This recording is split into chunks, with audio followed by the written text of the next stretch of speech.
Cabinet ने देश भर में लोगों को फोर्टिफाइड राइस देने का फैसला किया है। फोर्टिफाइड राइस मतलब एक ऐसा चावल जिसमें विटामिन, आयरन, फॉलिक एसिड और जिंक मिला होता है। तो जो जितनी भी योजनाएं हैं सरकार की जिसमें चावल दिए जाते हैं, और सबसे बड़ी योजना इसमें गरीब कल्याण योजना है जिसमें 80 करोड़ लोगों को चावल दिए जाते हैं। अब इस योजना में लोगों को फोर्टिफाइड राइस मिलेगा जो अधिकतम 5 किलो पर मंथ पर व्यक्ति तक मिलना संभव हो पाएगा। इसका क्या मतलब है? आखिर सरकार फोर्टिफाइड राइस लोगों को क्यों दे रही है?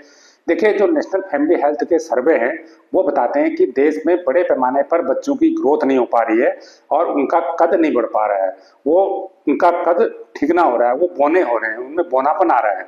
यानी जिस उम्र के हिसाब से आपका कद बढ़ना चाहिए उस हिसाब से उनकी ग्रोथ नहीं हो रही है। इसकी वजह यह है कि उनको उचित पोषण आहार नहीं मिल रहा है। जो पोषण उनको मिल भी रहा है तो उसमें पर्याप्त पोषक तत्व नहीं है। उसमें आयरन की कमी है, उसमें फॉलिक एसिड की कमी है, उसमें विटामिन B12 की कमी है, उसमें जिंक की कमी है। जिंक जो एक माइक्रो न्यूट्रिएंट है, सूक्ष्म पोषक तत्व है, इसकी कमी है। विटामिन A की कमी है। तो इसलिए ये फैसला किया गया है कि चावल हमारे देश में सब लोग खाते हैं, लेकिन चावल बहुत ज्यादा पौष्टिक नहीं होता है। इसमें खाली कार्बोहाइड्रेट होता है, वो पेट तो भर सकता है लेकिन बहुत ज्यादा पोषक तत्व उसमें नहीं होते हैं।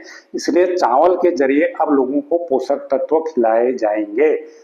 अब अगर हम कहें कि एक चावल को, एक जो सामान्य चावल होता है उसे कैसे फोर्टिफाइड राइस बनाया जाता है। देखिए, इसमें सबसे पहले चावल को पीस लिया जाता है, मिल में पीसा जाता है। पीस के उसमें आयरन, फॉलिक एसिड, विटामिन, ये चीजें उसमें मिलाई जाती हैं।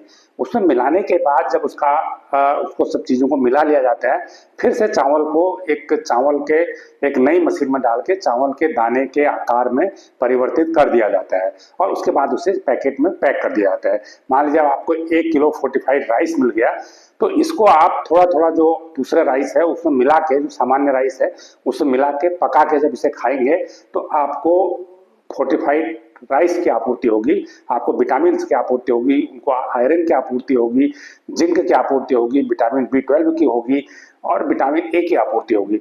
तो इस प्रकार ये फोर्टिफाइड राइस देने की योजना 80 करोड़ लोगों तक पहुंचेगी। 80 करोड़ लोगों को इस समय निःशुल्क खाद्यान्न गरीब कल्याण योजना के तहत दिया जा रहा है। अब उसमें जो चावल मिलते हैं उसको फोर्टिफाइड राइस दिया जाएगा। तो इस प्रकार सिर्फ बच्चों को ही नहीं, पूरी फैमिली को फोर्टिफाइड राइस मिलेगा।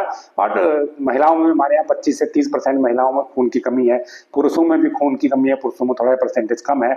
बच्चों में खून की कमी 25 से 35% तक है। अगर हम ये बौने बच्चों की बात करें तो जो नया सर्वे है नेशनल फैमिली हेल्थ प्लानिंग का, वो ये कहता है कि देश में 31% बच्चे अभी भी बौने हैं। 5 साल से कम उम्र के 31% बच्चे बौने हैं, यानी जितनी उनकी उम्र है उम्र के हिसाब से उनका कद नहीं बढ़ पा रहा है। यानी इसका मतलब है जब उनका कद ही नहीं बढ़ेगा तो उनकी मानसिक ग्रोथ कैसे होगी, तो उनके दिमाग का विकास भी नहीं हो पाएगा। तो ये एक बड़ी चुनौती है। और ये जबकि हम अगर देखें तो 10 साल पहले परसेंटेज 41% तक था। इन 10 सालों में थोड़ा कम हुआ है, लेकिन 31% और भी बहुत ज्यादा है। और इसमें भी आश्चर्य की बात यह है कि दुनिया में जितने भी बौने बच्चे हैं, उम्र के हिसाब से छोटे कद के बच्चे हैं, उनमें 25% हिस्सेदारी अकेले इंडिया की है। यानी अगर दुनिया में 100 बच्चे ऐसे हैं जिनकी ग्रोथ नहीं हो पा रही है, जिनका कद उम्र के हिसाब से नहीं बढ़ पा रहा है, तो 25 उसमें भारत में है। तो ये एक बहुत बड़ी चुनौती है। इसलिए केंद्रीय मंत्रिमंडल ने आज फैसला किया है कि हम सबको जिन जिन योजनाओं में चावल सरकार की तरफ से दिए जाते हैं, चाहे वो प्रधानमंत्री पोषण योजना हो, चाहे वो आंगनबाड़ी योजना हो, चाहे वो एस्पिरेशनल डिस्ट्रिक्ट योजना के तहत चावल का वितरण हो, तो उन योजनाओं में तो शुरू हो ही गया था, लेकिन अब गरीब कल्याण योजना में भी इसको देने का फैसला किया गया है। अब 80 करोड़ लोगों के घर तक फोर्टिफाइड राइस पहुंचेगा और ये राइस उनकी पोषण को बेहतर करेगा, उनकी ग्रोथ को बेहतर करेगा, खासकर बच्चों की, महिलाओं की। तो ये एक बहुत प्रगतिशील कदम है और इस कदम से अगले 10 सालों में जब अगले 10 साल के आंकड़े देखे जाएंगे। अभी ये योजना 2028 तक है। 2028 में इस योजना की समीक्षा की जाएगी, नए डाटा आएंगे, उसमें देखा जाएगा कि कितना फायदा इससे हुआ है, कितने बच्चे जो बोनेपन के शिकार थे वो उससे बाहर निकले हैं, वो जो परसेंटेज अभी हम बता रहे हैं कि 31% के करीब है, वो कितना कम हुआ है। और जैसे जब डाटा आएंगे उसके बाद तय किया जाएगा कि इस योजना को आगे और बढ़ाना है या फिर इसको अब जो हमारा लक्ष्य था वो पूरा हो गया है। ये वीडियो आपको कैसा लगा हमें